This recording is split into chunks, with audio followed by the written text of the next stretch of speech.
क्या आप जानते हैं कि सोना खरीदने में जरा सी चूक हुई तो आपकी मेहनत की कमाई का 10 से 15% पैसा पलक झपकते ही डूब सकता है। जी हाँ, ये बिल्कुल सच है। सोना खरीदना सिर्फ एक परंपरा या रीत रिवाज नहीं बल्कि एक बड़ा और बहुत ही अहम फाइनेंशियल फैसला है और 2025 में तो सही चॉइस करना पहले से भी कहीं ज्यादा जरूरी हो गया है। अगर आप भी सोने में अपनी मेहनत की कमाई लगाने की सोच रहे हैं, physical gold, gold ETF, digital gold या फिर सॉवरेन गोल्ड बॉन्ड, अगर इतने सारे ऑप्शंस में आपका सिर चकरा रहा है तो यकीन मानिए ये वीडियो सिर्फ और सिर्फ आपके लिए ही बनी है। अगले कुछ मिनटों में हम इन सभी ऑप्शंस की लेयर्स ठीक वैसे ही खोल कर रख देंगे जैसे कोई एक्सपीरियंस शेफ प्याज की बारीक लेयर्स खोलता है और आपको साफ साफ बताएंगे कि 2025 में आपके लिए सोने में इन्वेस्टमेंट का सबसे स्मार्ट, सबसे सेफ और सबसे प्रॉफिटेबल तरीका का आखिर कौन सा है। तो कमर कस लीजिए, सोने के इन्वेस्टमेंट का हर सच अब आपके सामने स्टेप बाय स्टेप खुलने वाला है। हेलो दोस्तों, हमारे प्यारे देश भारत में सोना हमेशा से ही प्रॉस्पेरिटी, सेफ्टी और ऑस्पिशियस की सबसे बड़ी निशानी रहा है। यह सिर्फ एक पीली चमकती हुई मेटल की ही नहीं बल्कि हमारे दिलों में हमारी गहरी संस्कृति और परंपराओं से अटूट रूप से जुड़ा हुआ है। घर में कोई त्योहार हो, बच्चों की शादी का मौका हो या फिर फ्यूचर को सेव करने के लिए कुछ जोड़ना हो, सोना हम सबकी पहली पसंद होता है। लेकिन दोस्तों, अब जमाना तेजी से बदल गया है और सोना खरीदने के तौर तरीके भी पहले जैसे नहीं रहे हैं। आज बाजार में इतने सारे नए नए ऑप्शंस आ गए हैं कि कोई भी आम इन्वेस्टर आसानी से चकरा जाए। आप सीधे दुकान पर जाकर गहने या सोने के सिक्के खरीदें या फिर शेयर बाजार की तरह गोल्ड ETF में पैसा लगा दें, जो आजकल काफी ट्रेंडिंग में है। क्या वो फैंसी सा लगने वाला डिजिटल गोल्ड खरीदना आपके लिए सही रहेगा या फिर सरकार की गारंटी वाले सॉवरेन गोल्ड बॉन्ड्स? सबसे ज्यादा सेफ और प्रॉफिटेबल क्या है ये भी देखेंगे। हर तरीके के अपने खास फायदे और कुछ छुपे हुए नुकसान है और एक गलत फैसला आपके प्रॉफिट पर वैसे ही पानी फेर सकता है जैसे अच्छी भली टेस्टी खीर में गलती से अगर नमक गिर जाए तो सोचिए कैसा स्वाद मिलेगा आपको। और ये कंफ्यूजन सिर्फ आपकी या मेरी नहीं है बल्कि लाखों लोग आज इसी कसम से गुजर रहे हैं। इसी कंफ्यूजन को सुलझाने और आपको एक बिल्कुल साफ सीधा रास्ता दिखाने के लिए मैंने ये खास वीडियो रेडी किया है। हम हर एक ऑप्शंस को बारीकी से परखेंगे, कितना शुरुआती खर्चा आएगा, बेचने में कितनी आसानी या मुश्किल होगी, आपका पैसा कितना सेफ रहेगा, टैक्स के क्या नए रूल्स हैं और सबसे इम्पोर्टेंट किसमें ज्यादा कमाई होती है, ताकि आप 2025 में सोने में सोच समझकर पूरी जानकारी के साथ एक फायदे का सौदा कर सकें। तो सबसे पहले बात करते हैं गोल्ड में इन्वेस्ट करने के सबसे पुराने और हम सबके जाने पहचाने तरीके की, यानी कि फिजिकल गोल्ड। जैसे कि खूबसूरत ज्वेलरी, चमकदार कॉइन्स या फिर गोल्ड के बिस्किट। सदियों से हम भारतीय इसी तरह सोना खरीदते और सहेजते आए हैं। इसका सबसे प्लस पॉइंट ये है कि ये सोना हमारे हाथ में होता है। इसे हम देख सकते हैं, छू कर इसकी ठंडक महसूस कर सकते हैं और अपनी तिजोरी में बड़े प्यार से संभाल के रख भी सकते हैं। इसे देखकर एक अलग ही तरह की तसल्ली और अपनेपन का एहसास होता है। जरूरत पड़ने पर इसे किसी भी जाने माने सुनार के पास आसानी से बेचा या गिरवी रखा जा सकता है। लेकिन दोस्तों, इस पारंपरिक चमक के पीछे अब कुछ नई तरह की मुश्किलें भी सिर उठाने लगी हैं। सबसे पहली और सबसे बड़ी मुश्किल है मेकिंग चार्ज। जब आप गहने खरीदते हैं तो सोने की असली कीमत के ऊपर आपको 5% से लेके 25% और कभी कभी तो इससे भी कहीं ज्यादा मेकिंग चार्ज यानी कि बनवाई देनी पड़ती है। ये चार्ज गहने की डिजाइन और उसकी बारीक कारीगरी पर डिपेंड करता है और सबसे बड़ी प्रॉब्लम यह है कि जब आप इन गहनों को बेचने जाते हैं तो ये मेकिंग चार्ज आपको वापस नहीं मिलता है। इससे आपके इनिशियल इन्वेस्टमेंट का एक अच्छा खासा हिस्सा पहले दिन ही कट जाता है। दूसरी बड़ी मुश्किल है प्योरिटी की गारंटी। हालांकि हॉल मार्किंग के आने से ये परेशानी काफी हद तक कम हो गई है, फिर भी छोटे शहरों या किसी अनजान सुनार से सोना लेते समय मन में एक शक तो बना ही रहता है। 22 कैरेट सोने में असल में कितनी मिलावट है ये एक आम आदमी के लिए समझना वाकई मुश्किल हो जाता है। तीसरी समस्या है इसकी सेफ्टी और इसे संभाल कर रखने की। घर पर ज्यादा सोना रखना हमेशा थोड़ा रिस्की तो होता ही है। चोरी का डर कहीं न कहीं सताता रहता है और अगर आप इसे सेफली रखने के लिए बैंक लाकर लेते हैं तो उसका एनुअल रेंट भी आपके खर्चे में जुड़ जाता है। और हाँ, GST को कैसे भूल सकते हैं। फिजिकल सोना खरीदने का मतलब आपको उस पर 3% GST भी देना पड़ेगा। यह भी आपकी शुरुआती लागत को और बढ़ा देती है। अगर रिटर्न की बात करें तो कुछ स्टैटिक्स के अकॉर्डिंग पिछले 15 सालों में फिजिकल गोल्ड ने लगभग 17% CAGR यानी कि कंपाउंडिंग एनुअल ग्रोथ रेट का रिटर्न दिया है, जो सुनने में काफी अच्छा लगता है। लेकिन ध्यान रहे यह रिटर्न मेकिंग चार्ज, GST और दूसरे खर्चों को घटाने के बाद काफी कम हो सकता है। तो फिजिकल गोल्ड कब खरीदना चाहिए? अगर आपका खास मकसद गहने पहनने का है या किसी शादी ब्याह के लिए पारंपरिक रूप से सोना खरीदना है तो यह ठीक है। लेकिन अगर आप सिर्फ पैसा लगाने और प्रॉफिट कमाने के नजरिए से सोच रहे हैं तो शायद ये 2025 में सबसे अच्छा दांव ना हो, खासकर तब जब हमारे पास इससे कहीं और बेहतर स्मार्ट तरीके मौजूद हैं। चलिए अब बात करते हैं सोना में पैसा लगाने के एक नए और मॉडर्न तरीके की, जो है डिजिटल गोल्ड। पिछले कुछ सालों में ये काफी तेजी से पॉपुलर हुआ है, खासकर युवाओं और टेक्नोलॉजी लवर्स के बीच। कई फिनटेक कंपनियां और जाने माने ज्वेलर्स भी अपने ऐप या वेबसाइट के थ्रू आपको चुटकियों में डिजिटल गोल्ड खरीदने की फैसिलिटी देते हैं। इसका सबसे बड़ा अट्रैक्शन है कि आप इसमें बहुत ही आसानी से और छोटी से छोटी रकम भी इन्वेस्टमेंट कर सकते हैं। आप सिर्फ ₹1 से भी डिजिटल गोल्ड खरीदना स्टार्ट कर सकते हैं। सोचिए कितना आसान है ये। इसे खरीदना और बेचना दिन के 24 घंटे, हफ्ते के 7 दिन मुमकिन है, और आपको इसे घर में संभाल कर रखने की भी कोई टेंशन नहीं है, क्योंकि बेचने वाली कंपनी इसे अपनी एक्सट्रीमली सेफ लॉकर में रखती है। कुछ कंपनियां तो एक फिक्स्ड अमाउंट में डिजिटल गोल्ड जमा होने पर आपको उसकी फिजिकल गोल्ड यानी कि असली सोने की डिलीवरी का ऑप्शन भी देती हैं। लेकिन रुकिए, डिजिटल गोल्ड के इस आसान से दिखने वाले रास्ते में भी कुछ रोड़े और कांटे हैं। सबसे बड़ी चिंता का विषय है कि इस पर कोई श्योर और क्लियर गवर्नमेंट सर्विलांस या रेगुलेशन अभी तक पूरी तरह से स्टेबलाइज्ड नहीं है। जैसे फिजिकल गोल्ड, गोल्ड ETF या सॉवरेन गोल्ड बॉन्ड पर एक रेफरी जैसे सेबी या RBI होता है, जो सारे नियम कानून सख्ती से देखता है, वैसी क्लियर और स्ट्रांग मॉनिटरिंग डिजिटल गोल्ड पर फिलहाल मौजूद नहीं है। सोचिए एक ऐसा बाजार जहां दुकानदार तो बहुत सारे हैं, पर बाजार का कोई क्लियर मैनेजर या इंस्पेक्टर नहीं है जो सब पर नजर रख सके।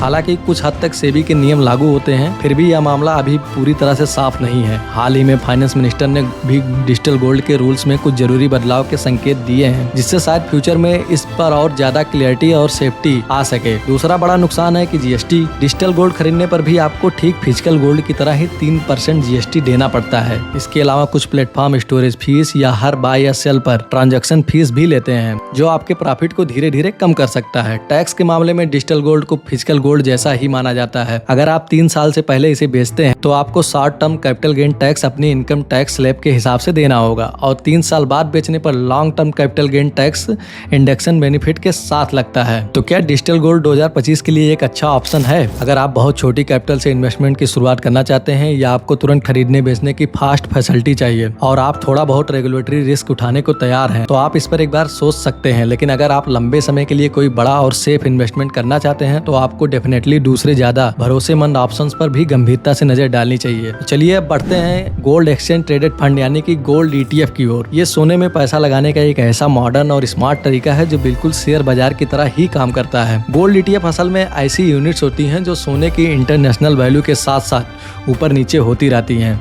और इन्हें स्टॉक एक्सचेंज पर किसी भी कंपनी के शेयरों की तरह आसानी से खरीदा और बेचा जा सकता है। एक गोल्ड ETF यूनिट खरीदने का मतलब है कि आप एक बहुत बड़ी प्योर सोने की बार का एक छोटा सा हिस्सा खरीद रहे हैं, जिसे फंड कंपनी आप जैसे सभी इन्वेस्टर्स के लिए अपनी सेफेस्ट कस्टडी में रखती है। गोल्ड ETF का सबसे बड़ा फायदा है इसकी कंप्लीट ट्रांसपेरेंसी और इसे बेचने में आसानी यानी कि हाई लिक्विडिटी। आप इसे स्टॉक मार्केट में ट्रेडिंग के समय कभी भी उस वक्त के प्रेजेंट मार्केट प्राइस पर तुरंत खरीद या बेच सकते हैं। सबसे अच्छी बात, इसमें कोई मेकिंग चार्ज या खरीदते समय GST नहीं लगता। प्योरिटी की भी कोई फिक्र करने की जरूरत नहीं होती है, क्योंकि ये फंड्स 99.5% या उससे भी ज्यादा प्योरिटी वाला सोना अपने पास रखते हैं। इन्हें आपके डीमैट अकाउंट के जरिए खरीदा या बेचा जा सकता है, जिससे ये काफी ज्यादा सेफ और ट्रैक करने में भी आसान होते हैं। हालांकि गोल्ड ETF में पैसा लगाने के भी कुछ छोटे मोटे खर्चे होते हैं। सबसे पहले आपका एक डीमैट और ट्रेडिंग अकाउंट होना चाहिए, जिसके कुछ एनुअल चार्जेस हो सकते हैं। दूसरा, हर गोल्ड ETF का एक एक्सपेंस रेशियो यानी कि खर्चे का रेशियो होता है, जो आमतौर पर बहुत कम, लगभग 0.4% से 1% के बीच होता है। यह मामूली सी फीस फंड हाउस उस ETF को मैनेज करने के लिए, उसकी देख रेख के लिए लेता है,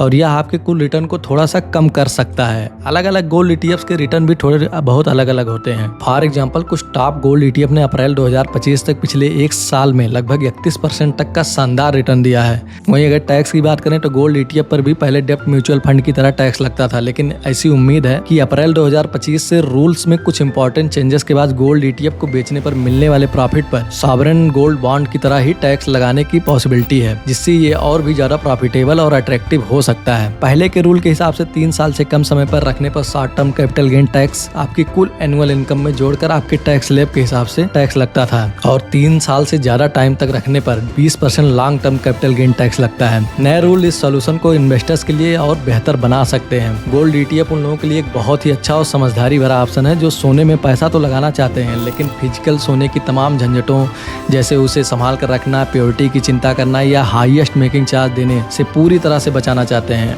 अब आते हैं उस ऑप्शन पर जिसकी चर्चा आजकल हर इन्वेस्टर की जुबान पर है और जो वाकई में सोने में इन्वेस्ट का एक शानदार तरीका माना जा रहा है, सॉवरेन गोल्ड बॉन्ड यानी कि SGVS। ये बॉन्ड सीधे भारत सरकार की तरफ से रिजर्व बैंक ऑफ इंडिया द्वारा जारी किए जाते हैं, जो इन्हें एक्सट्रीमली सेफ बनाता है। सॉवरेन गोल्ड बॉन्ड एक तरह से खास सरकारी बॉन्ड होते हैं जो सोने के ग्राम में होते हैं, यानी आप पैसे देकर सोने की यूनिट्स खरीदते हैं, लेकिन सोना आपको फिजिकली नहीं मिलता है, बल्कि उसके बदले सरकार की गारंटी वाला एक बॉन्ड सर्टिफिकेट मिलता है। सॉवरेन गोल्ड बॉन्ड का सबसे बड़ा और सबसे कैपिटिविंग अट्रैक्शन है इसका डबल मुनाफा। जी हाँ, आपने सही सुना, डबल फायदा। पहला, आपको सोने की बढ़ती हुई कीमतों का पूरा फायदा मिलता है। जब आप इन बॉन्ड्स को बेचते हैं या उनकी मैच्योरिटी पर पैसा लेते हैं तो आपको उस समय के सोने के मार्केट रेट के हिसाब से पैसा मिलता है। दूसरा, ये सॉवरेन बॉन्ड्स की सबसे खास और यूनिक बात है, आपको हर साल अपने शुरुआती इन्वेस्टमेंट पर 2.5% का फिक्स्ड और गारंटेड रिटर्न मिलता है। यह कुछ ऐसा है जैसे आपने सोना खरीदा और उस सोने पर आपको हर साल रेंट भी मिल रहा हो।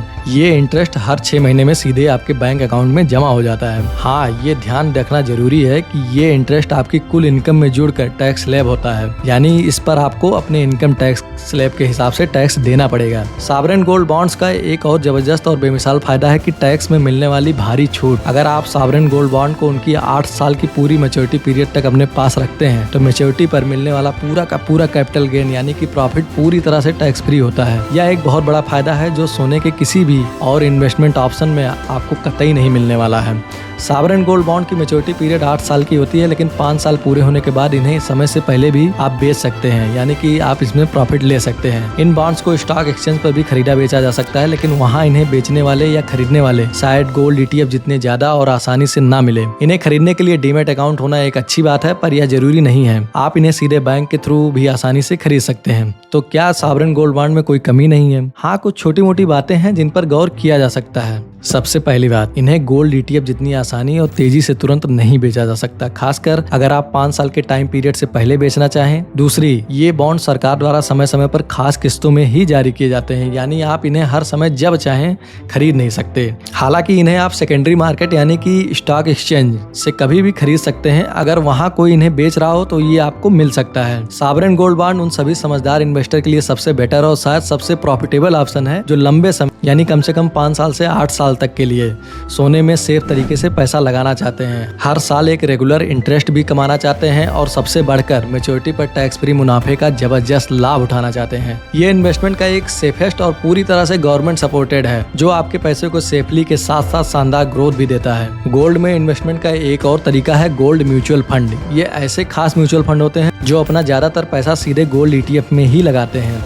आप किसी भी म्यूचुअल फंड कंपनी या उनके रजिस्टर्ड एजेंट के जरिए इसमें आसानी से पैसा लगा सकते हैं, ठीक वैसे जैसे आप किसी और आम म्यूचुअल फंड स्कीम जैसे इक्विटी या डेट फंड में इन्वेस्ट करते हैं। आप SIP यानी कि सिस्टमैटिक इन्वेस्टमेंट प्लान के जरिए भी हर महीने थोड़ी थोड़ी अमाउंट रेगुलरली जमा कर सकते हैं। तो एक डिसिप्लिन इन्वेस्टमेंट का बहुत अच्छा तरीका माना जाता है gold mutual fund. Gold mutual fund का भी अपना एक एक्सपेंस रेशियो यानी कि मैनेजमेंट का कॉस्ट होता है, जो कि आमतौर पर उस गोल्ड ETF के एक्सपेंस रेशियो के ऊपर और एक्सपेंसिव होता है जिसमें ये फंड पैसा लगाता है। ऐसा इसलिए क्योंकि फंड मैनेजर उस गोल्ड ETF में इन्वेस्ट करने के लिए भी अपनी एक छोटी सी फीस लेता है। इसी वजह से गोल्ड म्यूचुअल फंड का कुल एक्सपेंस रेशियो आमतौर पर सीधे गोल्ड ETF में इन्वेस्ट करने के कंपैरिजन में थोड़ा बहुत ज्यादा हो सकता है, जो आपके फाइनल रिटर्न पर थोड़ा असर डाल सकता है। टैक्स के मामले में गोल्ड म्यूचुअल फंड पर भी काफी हद तक गोल्ड ETF या डेट म्यूचुअल फंड की तरह ही टैक्स लगता है, यानी कि प्रॉफिट पर टैक्स की लायबिलिटी बनेगी। गोल्ड म्यूचुअल फंड उन इन्वेस्टर्स के लिए सही हो सकता है जो SIP के जरिए एक डिसिप्लिन के साथ साथ हर महीने थोड़ा थोड़ा करके सोने में इन्वेस्ट करना पसंद करते हैं। हालांकि यह बात ध्यान में रखने लायक है कि अगर आपके पास पहले से ही एक डीमैट अकाउंट है या आप खोलने को तैयार हैं तो गोल्ड ETF में डायरेक्ट पैसा लगाना ज्यादा केसेस में थोड़ा ज्यादा सस्ता और फायदेमंद पड़ सकता है। चलिए फटाफट एक नजर देख लेते हैं कि गोल्ड में इन्वेस्टमेंट के इन सभी पॉपुलर तरीकों में से कौन सा तरीका किस केस में कितना खरा उतरता है।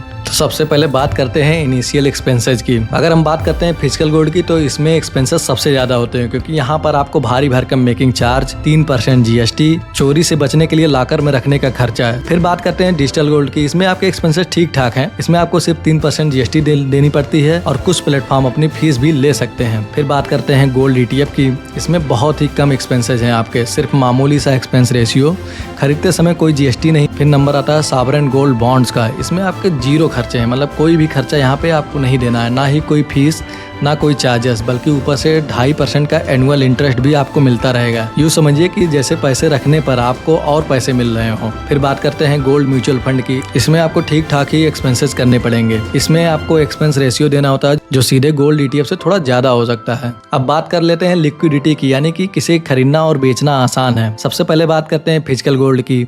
यहाँ पर लिक्विडिटी काफी अच्छी होती है। किसी भी सुनार की दुकान पर आसानी से आप इसको बेच सकते हैं और वहाँ पे खरीद भी सकते हैं। उसके बाद नंबर आता है डिजिटल गोल्ड का। यहाँ पर लिक्विडिटी बहुत ही अच्छी होती है। आप 24/7 ऑनलाइन कभी भी खरीदो, कभी भी बेचो। फिर नंबर आता है गोल्ड ETF का। यहाँ पर लिक्विडिटी भी बहुत अच्छी होती है। शेयर मार्केट में ट्रेडिंग के समय तुरंत खरीदा या बेचा जा सकता है। जैसे कोई भी पॉपुलर शेयर खरीदना या बेचना हो, ठीक उसी तरीके से आप गोल्ड ETF भी खरीद और बेच सकते हैं। उसके बाद नंबर आता है सॉवरेन गोल्ड बॉन्ड का। यहाँ पर लिक्विडिटी ठीक ठाक मिलती है। 5 साल बाद RBI को या फिर स्टॉक एक्सचेंज पर बायर ढूंढने में गोल्ड ETF जितनी तेजी शायद ना मिले, लेकिन जब वहीं पर इस बॉन्ड की मैच्योरिटी आ जाती है तब आपको तुरंत इसमें लिक्विडिटी देखने को मिल जाती है। अब नंबर आता है गोल्ड म्यूचुअल फंड का। यहाँ पर लिक्विडिटी अच्छी खासी होती है। कभी भी फंड हाउस को अपनी यूनिट्स बेचकर पैसा वापस आप पा सकते हैं। अब आ जाते हैं नेक्स्ट पॉइंट पर। अब देखते हैं कि कौन सा इन्वेस्टमेंट ज्यादा सेफ है। बात करते हैं फिजिकल गोल्ड की सेफ्टी की, तो यहाँ पर आपको सबसे कम सेफ्टी में देखने को मिलती है, क्योंकि हमेशा चोरी का डर बना रहता है। प्योरिटी की भी चिंता रहती है। जैसे बहुत सारा कैश घर पे आप रखते हैं तो आपको एक डर बना रहता है, ठीक उसी तरह से फिजिकल गोल्ड अगर आप लेंगे तो यहाँ पर भी आपको एक डर सा बना रहेगा। बात करते हैं डिजिटल गोल्ड की, तो यहाँ पर आपको सेफ्टी ठीक ठाक देखने को मिलती है। गवर्नमेंट सर्विलांस और रेगुलेशन अभी भी पूरी तरह से क्लियर नहीं है।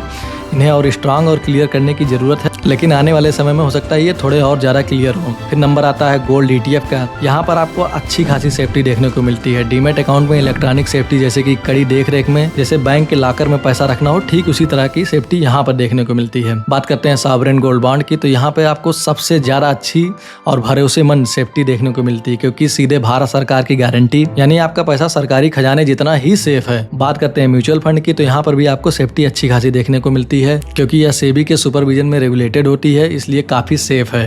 अब बात करते हैं कि टैक्स बेनिफिट की, यानी कि आपके प्रॉफिट पर टैक्स की बचत किसमें ज्यादा होगी। सबसे पहले बात करते हैं फिजिकल गोल्ड की। 3 साल बाद बेचने पर इंडिकेशन बेनिफिट्स के साथ long term capital gain tax लगता है, और 3 साल से पहले बेचेंगे तो आपको short term capital gain tax देना पड़ेगा। फिर बात करते हैं डिजिटल गोल्ड की। टैक्स के रूल बिल्कुल फिजिकल गोल्ड जैसे ही डिजिटल गोल्ड पर भी अप्लाई होते हैं। यहाँ पर भी आपको शॉर्ट टर्म और long term capital gain tax अपनी स्लैब के अनुसार देना होगा। फिर बात कर लेते हैं गोल्ड ETF की। नए रूल के हिसाब से इसमें भी आपको सॉवरेन गोल्ड बॉन्ड जैसा ही टैक्स बेनिफिट देखने को मिल सकता है, जो इसे और अट्रैक्टिव बनाएगा, वरना ओल्ड अरेंजमेंट में इंडेक्शन के साथ long term capital gain tax इस पर लगता है। फिर बात करते हैं सॉवरेन गोल्ड बॉन्ड्स की। 8 साल की मैच्योरिटी पर मिलने वाला सारा कैपिटल पूरी तरह से टैक्स फ्री होता है, यानी कि यहाँ पे ये समझिए कि आपका एक जैकपॉट टाइप का है, कोई भी टैक्स यहाँ पर आपको पे नहीं करना है। फिर बात करते हैं गोल्ड म्यूचुअल फंड की। टैक्स के रूल गोल्ड ETF जैसे ही है, यानी कि उसी के हिसाब से आपको यहाँ पर भी टैक्स देना पड़ेगा। अब देख लेते हैं कि हम किस में कम से कम पैसा लगाकर इन्वेस्टमेंट कर सकते हैं। तो सबसे पहले बात करते हैं फिजिकल गोल्ड की। इसमें आमतौर पर कम से कम 1 ग्राम सोना खरीदना होता है, यानी कि हजारों रुपए का इनिशियल इन्वेस्टमेंट होता है यहाँ पे। फिर बात करते हैं डिजिटल गोल्ड की। डिजिटल गोल्ड में आप सिर्फ 1 रुपए से भी शुरुआत कर सकते हैं। जैसे अपनी प्यारी सी गुल्लक में रोज थोड़े थोड़े पैसे आप डालते हैं, ठीक उसी तरीके से। अब बात करते हैं गोल्ड ETF की। इसमें आप 1 गोल्ड यूनिट ETF से शुरू कर सकते हैं, जिसकी कॉस्ट लगभग 1 ग्राम गोल्ड के कॉस्ट के बराबर या कभी कभी उससे भी कम हो सकती है। फिर बात करते हैं सॉवरेन गोल्ड बॉन्ड की। इसमें आप कम से कम 1 ग्राम गोल्ड की कास्ट के बराबर इन्वेस्टमेंट करना होता है, तभी आपको इसमें अच्छा खासा बेनिफिट देखने को मिलेगा। वहीं अब बात करते हैं गोल्ड म्यूचुअल फंड की। इसमें आप सिर्फ 100 रुपये या 500 की छोटी सी SIP से भी हर महीने इन्वेस्टमेंट स्टार्ट कर सकते हैं। तो दोस्तों इतनी सारी बातें तो हो गई, सारे ऑप्शन हमने देख लिए। अब सबसे बड़ा क्वेश्चन ये है कि 2025 में भारत में गोल्ड खरीदने का सबसे अच्छा, सबसे स्मार्ट, सबसे फायदेमंद तरीका आखिर है क्या। देखिए सच कहूँ तो इसका कोई एक स्ट्रेट फ्लैट सबके लिए फिट होने वाला आंसर नहीं है, क्योंकि सबसे अच्छा तरीका आपकी अपनी पर्सनल जरूरत है। आपके पास इन्वेस्टमेंट के लिए कितना टाइम है, यानी आप छोटे या लंबे टाइम पीरियड के लिए इन्वेस्टमेंट करना चाहते हैं, और आप कितना रिस्क उठा सकते हैं, यह इन सब बातों पर बहुत ज्यादा डिपेंड करता है। ये बिल्कुल वैसा ही है जैसे हर किसी के लिए एक ही साइज का जूता कभी फिट नहीं हो सकता।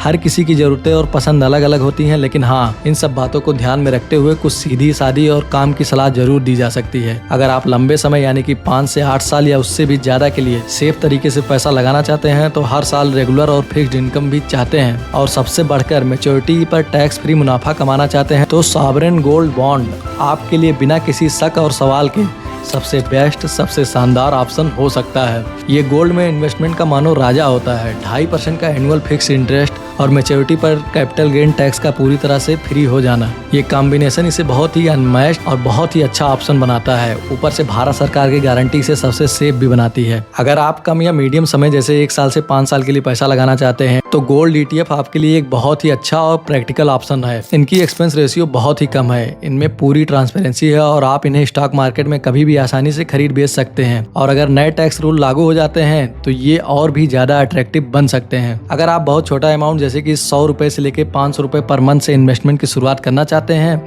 या SIP के जरिए डिसिप्लिन के साथ हर महीने थोड़ा थोड़ा पैसा लगाना चाहते हैं तो आप गोल्ड म्यूचुअल फंड को कंसीडर कर सकते हैं। हालांकि यह बात याद रखने की है कि अगर आपके लिए मुमकिन हो तो गोल्ड ETF में सीधे पैसा लगाना लॉन्ग टाइम पीरियड में ज्यादा सस्ता और बेहतर साबित हो सकता है। तो फिर बात आती है कि आखिर हम डिजिटल गोल्ड को कब चुनें। अगर आपको बिल्कुल तुरंत यानी कि 24/7 खरीदने बेचने की फैसिलिटी चाहिए या आप धीरे धीरे थोड़ा थोड़ा गोल्ड ऑनलाइन कलेक्ट करके फ्यूचर में उसकी फिजिकल डिलीवरी पाना चाहते हैं तो डिजिटल गोल्ड आपके लिए एक ऑप्शन हो सकता है। लेकिन इनमें इन्वेस्ट करने से पहले गवर्नमेंट सर्विलांस की अभी भी बहुत कुछ कमी और 3% GST की एडिशनल कास्ट को जरूर ध्यान में रखें। फिर हम देखते हैं कि हमें फिजिकल गोल्ड कब खरीदना चाहिए। हमारी सलाह में सिर्फ और सिर्फ तभी जब आपका स्पेशल पर्पज खूबसूरत ज्वेलरी पहनना हो, किसी को गिफ्ट में देना हो या पारंपरिक तौर पर गोल्ड अपने पास रखना आपकी दिली ख्वाहिश हो। सिर्फ और सिर्फ इन्वेस्टमेंट के नज़रिए से देखें तो 2025 में ये उतना अट्रैक्टिव और फायदेमंद सौदा नहीं है। एक सबसे ज़रूरी सलाह दोस्तों, कोई भी बड़ा या छोटा इन्वेस्टमेंट करने से पहले प्लीज़ अपने सर्टिफाइड फाइनेंशियल एडवाइज़र से सलाह जरूर लें। यह वीडियो सिर्फ आपके नॉलेज को बढ़ाने और आपको अवेयर करने के पर्पस से बनाया गया है, या किसी भी तरह की फाइनेंशियल एडवाइस नहीं है। गोल्ड में इन्वेस्ट आपके कुल इन्वेस्टमेंट पोर्टफोलियो का एक छोटा और बैलेंस्ड पार्ट होना चाहिए। आमतौर पर एक्सपर्ट्स आपके कुल पोर्टफोलियो का लगभग 5 से 15% पार्ट ही गोल्ड में रखने की सलाह देते हैं। जरा सोचिए, गोल्ड आपके इन्वेस्टमेंट की डिलीशियस प्लेट में पिकल्स या सैलेड जैसा है जो स्वाद भी बढ़ाता है और पूरी प्लेट को बैलेंस्ड भी रखता है। लेकिन पूरी की पूरी थाली सिर्फ पिकल्स या सैलेड्स की नहीं हो सकती। इससे आपके इन्वेस्टमेंट में इंपॉर्टेंट वैरायटी बनी रहती है और आपका रिस्क भी काफी हद तक डिवाइडेड रहता है और कम हो जाता है। तो दोस्तों, ये था 2025 में भारत में गोल्ड खरीदने के अलग अलग तरीके का पूरा डिटेल्ड एनालिसिस। उम्मीद है कि ये सारी इन्फॉर्मेशन आपके बहुत काम आएगी और अब आप अपने लिए गोल्ड में इन्वेस्टमेंट का सबसे सही और फायदेमंद तरीका आसानी से चूज कर पाएंगे। आपको ये वीडियो कैसा लगा? गोल्ड में इन्वेस्टमेंट को लेकर आपके अपने क्या विचार हैं, या इस बारे में आपका कोई इंपॉर्टेंट क्वेश्चन है जो आप हमसे पूछना चाहते हैं तो नीचे कमेंट सेक्शन में हमें जरूर बताएं। हम आपके हर क्वेश्चन का जवाब देने की पूरी कोशिश करेंगे। अगर आपको ये वीडियो पसंद आया हो और इससे आपको रियली कुछ नया और यूजफुल सीखने को मिला हो तो प्लीज़ इसे लाइक जरूर करिएगा। अपने फ्रेंड्स, रिलेटिव और फैमिली वालों के साथ इस वीडियो को ज़्यादा से ज़्यादा शेयर कीजिएगा ताकि उन्हें भी ये इंपॉर्टेंट इन्फॉर्मेशन मिल सके और वो भी सही फैसले ले सकें। और हाँ, अगर आपने अभी तक हमारे चैनल को सब्सक्राइब नहीं किया है तो अरे भाई, देर किस बात की है, फौरन सब्सक्राइब बटन प्रेस करें और साथ में बेल आइकन को भी जरूर प्रेस करें ताकि हमारे आने वाले ऐसे ही हर इन्फॉर्मेटिव वीडियो की नोटिफिकेशन सबसे पहले आपको मिलती रहे। अपना कीमती समय देने के लिए आपका बहुत बहुत धन्यवाद। मिलते हैं अगले वीडियो में एक और दिलचस्प टॉपिक के साथ। Thank you.